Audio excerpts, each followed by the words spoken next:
ஸல்லல்லாஹு அலைஹி வஸல்லம் தஜ்ஜாலுடைய அடையாளங்களை குறித்து சொன்ன விஷயங்களை நாம் இப்போது பார்ப்போம். தஜ்ஜாலுடைய அடையாளங்களில் ஒன்று நம் புகாரி அவர்கள் பதிவு செய்கிறார்கள், நிச்சயமாக அல்லாஹ்வை பற்றி உங்களுக்கு தெரியும், அவன் ஒரு கண் ஊனமானவன் அல்ல. அல்லாஹ் ஒரு கண் ஊனமானவன் அல்ல. ஆனால் தஜ்ஜால் வலக்கண் திராட்சை, வலக்கண் சுருங்கிய திராட்சையை கொண்டிருக்கும். அவனுடைய வலக்கண் சுருங்கிய திராட்சை எந்த வடிவத்தில் இருக்கிறதோ அது போன்று ஊனமிட்டு இருக்கும் என்று அல்லாஹ்வுடைய தூதர் ஸல்லல்லாஹு அலைஹி வஸல்லம் சொன்னார்கள்.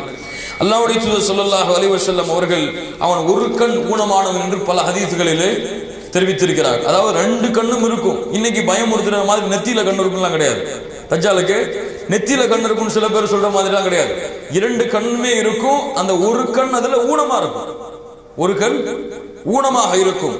அடுத்து அல்லாஹ்வுடைய தூதர் ஸல்லல்லாஹு அலைஹி வஸல்லம் சொன்னார்கள், இமாம் புகாரி அவர்கள் பதிவு செய்கிறார்கள், தஜ்ஜாலுடைய இரு கண்களுக்கிடையே காஃபிர் என்று தெளிவாக எழுதியிருக்கும். தஜ்ஜாலுடைய இரு கண்களுக்கிடையே காஃபிர் என்று தெளிவாக எழுதியிருக்கும். ஸல்லல்லாஹு அலைஹி வஸல்லம் சொன்னார்கள், எழுத படிக்க தெரியாத எல்லா மூமின்களும், எழுத தெரிந்த எழுத படிக்க தெரியாத எல்லா மூமின்களும் அதை வாசிப்பார்கள் என்று அல்லாஹ்வுடைய தூதர் ஸல்லல்லாஹு அலைஹி வஸல்லம் சொன்னார்கள். அதற்கு பிறகு அல்லாஹ்வுடைய தூதர் ஸல்லல்லாஹு அலைஹி வஸல்லம் சொன்னார்கள், இமாம் முஸ்லிம் அவர்கள் பதிவு செய்கிறார்கள், அவனுடைய ஒரு கண் மூக்கை, அவனுடைய ஒரு கண்ணின் மூக்கை ஒட்டிய ஓரத்தில் கடினமான ஒரு சதை கட்டி தென்படும், கடினமான ஒரு சதை கட்டி தென்படும் என்று அல்லாஹ்வுடைய தூதர் ஸல்லல்லாஹு அலைஹி வஸல்லம் சொன்னார்கள். இன்னும் பல அவன் சிவந்த நிறமுடையவனாக இருப்பான், வெள்ளை கலந்த சிவந்த நிறம், வெள்ளை கலந்த சிவந்த நிறமுடையவராக இருப்பான் என்று அல்லாஹ்வுடைய தூதர் ஸல்லல்லாஹு அலைஹி வஸல்லம் அவர்கள் சொன்னார்கள். இப்போ தமீமுத்தாரி அறிவிக்கக்கூடிய ஹதீஸை நாம் இப்போது பார்ப்போம். ஸல்லல்லாஹு அலைஹி வஸல்லம் அவர்கள் ஒரு முறை சொன்னார்கள், அஸ்ஸலாத்துல் ஜாமிஆ, தொழுகைக்கு நீங்கள் விரைந்து ஜமாஅத்துடைய தொழுகைக்கு வாருங்கள். அதாவது ஃபர்தான தொழுகை இல்லை, இது விசேஷமான ஒரு தொழுகை, ஜமாஅத்துடைய தொழுகைக்கு நீங்கள் விரைந்து வாருங்கள் என்று அல்லாஹ்வுடைய தூதர் ஸல்லல்லாஹு அலைஹி வஸல்லம் அறிவிப்பதை செவியுற்று நான் பள்ளிவாசலுக்கு சென்றேன். ரசூலுல்லாஹி ஸல்லல்லாஹு அலைஹி வஸல்லமோடு தொழுது முடித்ததும் நபி ஸல்லல்லாஹு அலைஹி வஸல்லம் சிரித்துக் கொண்டு மிம்பரில் அமர்ந்திருந்தார்கள். ஒவ்வொருவரும் தொழுத இடத்திலே அமர்ந்திருந்தார்கள். ரசூலுல்லாஹி ஸல்லல்லாஹு அலைஹி வஸல்லம் அவர்கள், நான் உங்களை ஏன் கூட்டினேன் என்பதை நீங்கள் அறிவீர்களா என்று கேட்டார்கள். இப்ப சஹாபாக்கெல்லாம் சொன்னாங்க, அல்லாஹு வ ரசூலுஹு அஅலம், அல்லாஹ்வும் அல்லாஹ்வுடைய தூதரும் தான் நன்கு அறிந்தவர்கள். அப்போது சொன்னார்கள், அச்சமூட்டவோ ஆர்வமூட்டவோ உங்களை நான் கூட்டவில்லை. தமீமுத்தாரி அவர்கள் கிறிஸ்தவராக இருந்தார், அவர் இஸ்லாத்தை ஏற்றுக்கொண்டார். தஜ்ஜால் பற்றி நான் உங்களுக்கு கூறி வந்ததற்கேற்ப அவர் ஒரு செய்தி என்னிடத்திலே கூறினார். அவர் என்ன சொன்னார் என்றால், லக்கும் சுகாம் ஆகிய கோத்திரத்தை சேர்ந்த 30 நபர்களோடு நான் கடலிலே பயணமானேன். ஒரு மாதம் அலைகளால் நாங்கள் அலக்கடிக்கப்பட்டோம். ஒரு மாதம் கடல் அலைகளால் நாங்கள் அலக்கடிக்கப்பட்டு கொண்டிருந்தோம். சூரியன் மறையும் நேரத்தில் ஒரு தீபகற்பத்தில் நாங்கள் ஒதுங்கினோம். நல்ல கவனமா கேளுங்க, இதுல இருந்தான் கேள்வி வரும் அதிகமா. தீபகற்பத்திலே நாங்கள் ஒதுங்கினோம். சிறு கப்பலில் ஏறி தீபகற்பத்தை நுழைந்தோம். அங்க வேறொரு கப்பல்ல ஏறி தீபகற்பத்தை நாங்கள் அடைஞ்சிட்டோம்.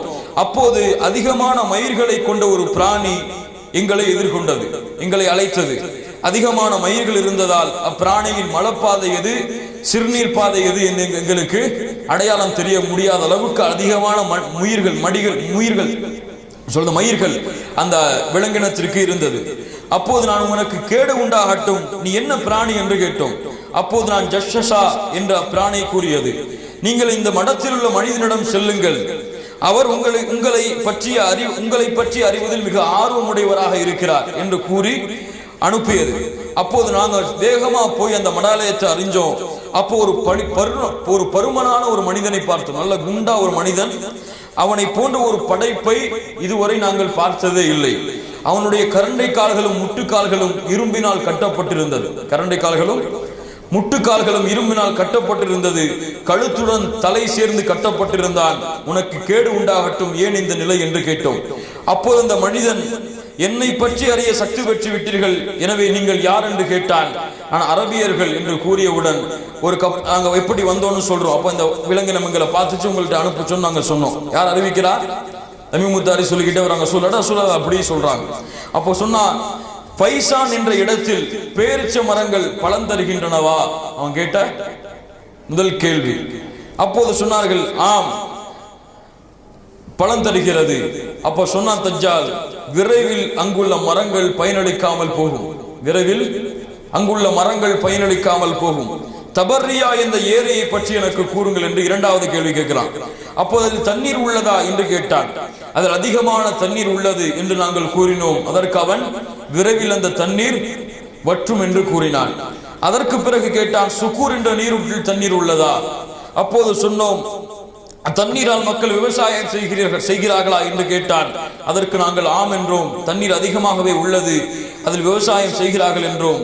அதற்கு பிறகு அவன் கேட்டான், உம்மி சமூகத்தில் தோன்றக்கூடிய நபியின் நிலை என்ன என்று கேட்கும் பொழுது, அவர் தோன்றிவிட்டாரா, அவர் மக்காவில் இருந்து மதீனாவிற்கு வந்து விட்டாரா என்று கேட்டான்.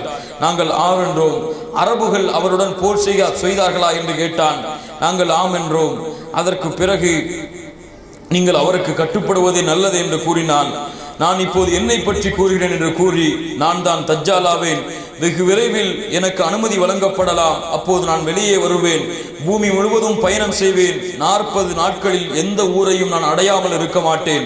ஆயினும் மக்கா மதீனா ஆகிய 2 ஊர்களை தவிர அவ்விரு ஊர்களிலும் எனக்கு விளக்கப்பட்டுள்ளன. நான் நுழையும் போதெல்லாம் ஒரு மலக்கு தன்னிடத்தில் இருக்கக்கூடிய வாளை வைத்துக் கொண்டு என்னை விரட்டி கொண்டே இருப்பார். 2 ஊரிலும் என்னால் நுழைய முடியாது என்று கூறி அல்லாஹ்வுடைய தூதர் ஸல்லல்லாஹு அலைஹி வஸல்லம் இடத்திலே இந்த சம்பவத்தை கூறுகிறார்கள். அதற்கு பிறகு ரசூலுல்லாஹி ஸல்லல்லாஹு அலைஹி வஸல்லம் தன்னுடைய கைத்தடியால் சொல்லிக் கொண்ட ரசூலுல்லாஹ் மிம்பர்ல தட்டுறாங்க, இது மதீனா தைபா தூய நகரம், இது தைபா தூய நகரம், இது தைபா என்று கூறிவிட்டு, இதே விஷயத்தை முன்பே நான் உங்களிடம் கூறியிருக்கிறேன் அல்லவா என்று மக்களிடத்தில் கேட்டார்கள். மக்கள் ஆம் என்று சொன்னார்கள்.